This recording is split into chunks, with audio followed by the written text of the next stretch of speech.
दंगल घडते, गाव भरडतं. सध्या मी आहे दौंड तालुक्यातल्या यवत गावामध्ये.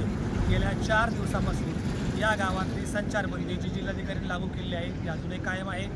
जिल्हाधिकाऱ्यांनी या ठिकाणी जमावबंदी लागू केली आहे आणि संचारबंदी देखील लागू केली आहे आणि 4 दिवसापासून सगळे धंदे सगळे व्यवसाय बंद आहेत. आता लोक या ठिकाणी संचारबंदी उठवावी अशी मागणी करू लागली आहेत. अजूनही पोलिसांचा कडेकोट बंदोबस्त गावामध्ये आहे. राज्य राखीव पोलीस दलाच्या तुकड्या या ठिकाणी अजूनही तैनात आहेत. सगळ्यात महत्त्वाची गोष्ट अशी की या सगळ्या प्रकरणामध्ये पोलिसांनी 500 जणांविरोधात गुन्हे दाखल केले आहेत. त्यापैकी 15 जणांना पोलिसांनी अटक केली होती. त्यातील 15 जणांना न्यायालयानं 5 दिवसांची पोलीस कोठडी दिली असून त्यानं आक्षेपार्ह गोष्ट केली होती. त्याला 4 दिवसांची पोलीस कोठडी दिलेली आहे. त्यालाही ताब्यात घेतलं, पोलिसांनी अटक केलेली आहे.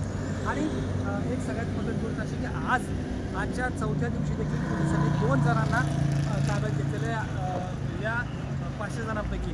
साधारणपणे दंगलीला चेहरा नसतो असं म्हणतात, परंतु इथं घडलेल्या दंगलीच्या वेगवेगळ्या चेहऱ्यांना शोधण्याचं काम मात्र पोलिसांकडून सुरू आहे. ज्या ठिकाणी या यवतमध्ये जो हिंसाचार झाला, दंगल झाली आणि जाळपोळ झाली, त्या घटना अजूनही ताज्या आहेत आणि सगळ्यात महत्त्वाची गोष्ट अशी गाव मात्र शांत आहे. आपण पाहिलं तरी बाजारपेठ पूर्णतः शांत असून या ठिकाणची संचारबंदी आता लोकांना असह्य होऊ लागलेली आहे आणि ही संचारबंदी जमावबंदी उठवावी असं लोकांचं म्हणणं आहे.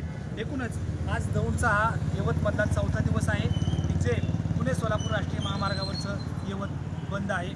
संत तुकोबारायांची पालखी या गावात असते. त्याच गावामध्ये ही घटना घडल्यानंतर आता 4थ्या दिवशी मात्र यवत पूर्णपणे शांत दिसतंय आणि ह्याच यवतकरांची मागणी आहे की आता हे दैनंदिन कामकाज सुरू करू द्या.